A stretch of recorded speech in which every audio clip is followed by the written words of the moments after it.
Усны тухай. Бид усыг өдөр тутамдаа унд авахыг, газар тариалан, хөдөө аж ахуй, үйлдвэр үйлчилгээ, мал аж ахуй зэрэг бүх төрлийн салбарт өргөн ашигладаг.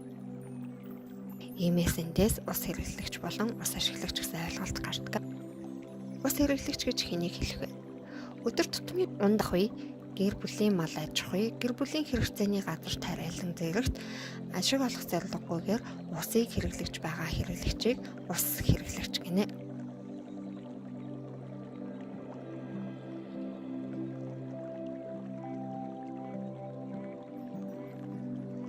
Тэгвэл ус ашиглагч гэж хэнийг хэлэх вэ?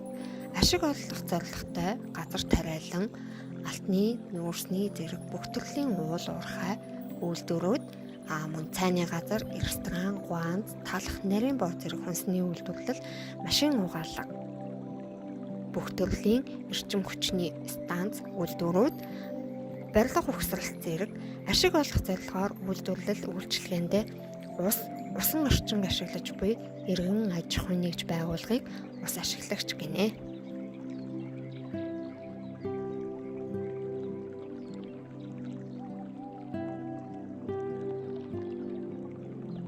Мөн бид ус ашиглагч, хэрэглэгч аль нь ч байсан ус бохирдуулагч болдог.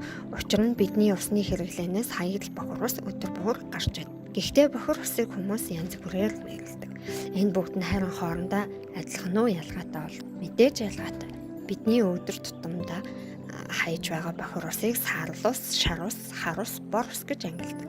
Саарал ус гэдэг нь ямар нэгэн ялгадаггүй зөвхөн ахуйн хэрэглэнээс гарсан бохир ус байдаг бол шар ус гэдэг нь өтгөний холцгүй шингэн ялгацыг хэлдэг.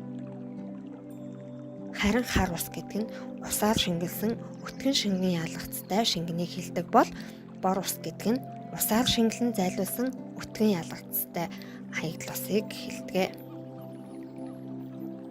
Хүүхдүүдээ та нар одоо ус хэрэглэгч ашиглагчийн ялгааг болон бохир усны ялгааг мэддэг боллоо. Дараагийн хичээлээр уулзтлаа. Баяртай.